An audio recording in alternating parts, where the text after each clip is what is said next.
Gang of Four were a post-punk band formed in Leeds in Yorkshire in England in 1976. There were four people, which seems sensible given the name: a singer, a drummer, a bassist, and a guitarist. The original singer and drummer are still there, but there have been a number of lineups. They've also have been more on again, off again than Ross and Rachel from Friends.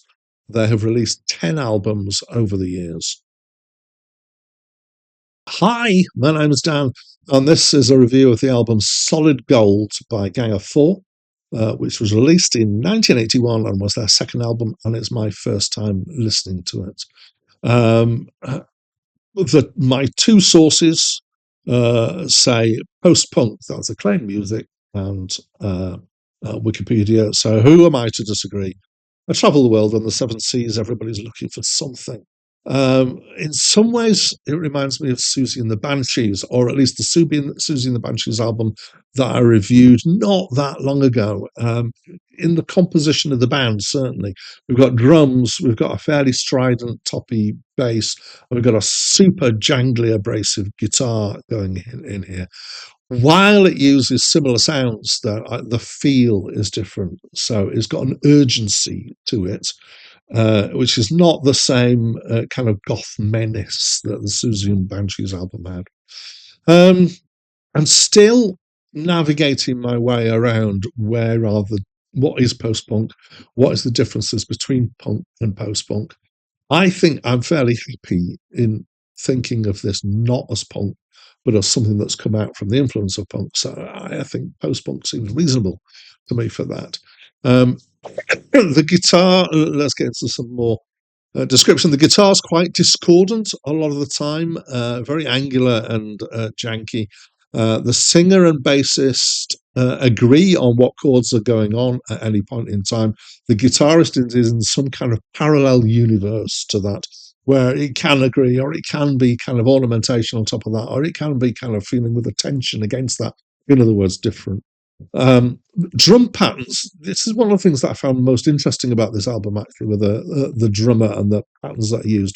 Often quite unusual, driving and precise. At times, if it was played slightly differently, this could have a feel of being funky, but it really isn't. It's almost got the form of funk, but the feel is very much different. It's too urgent, kind of leans forwards, if that means anything. It drives forwards, actually, over. And a lot of that is the drums that drive it through. Sometimes, though, I felt like the bassist really would like to be playing dub music instead, or at least the kind of the patterns and the notes he used are occasionally influenced by reggae and dub note patterns. So it's an interesting kind of mix of stuff. One last reference I'm going to throw in is it reminds me at times of David Bowie's song Fashion, which has got it's just a relationship where things go this, then that, then the other, jank, etc.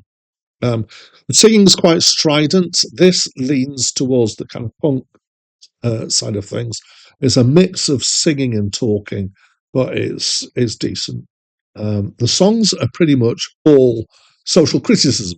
It seems to be their reason for existence. They seem to be against everything, and they want to talk about it. So when I was at school, this is a little bit of my own history now. There was so this was what Americans call high school.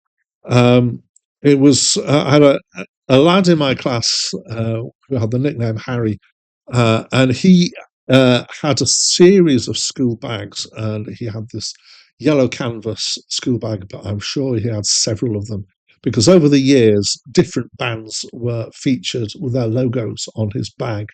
And so he started off with heavy metal with Rush and Motorhead and stuff like that, and then went into punk, and then went into some post-punk stuff. I'm guessing in retrospect. So I remember Gang of Four was on his bag. And I can see why, because he was quite into this kind of social commentary criticism stuff at that point in time.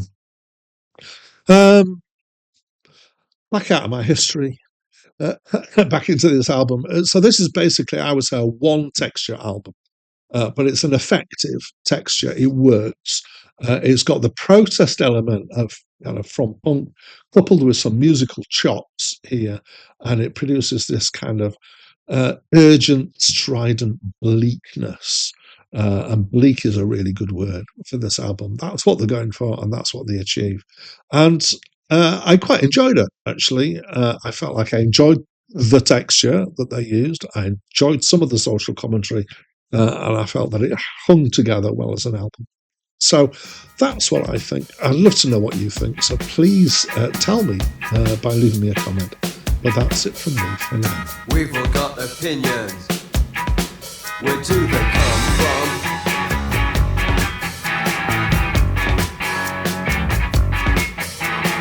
Each day seems like a natural fact.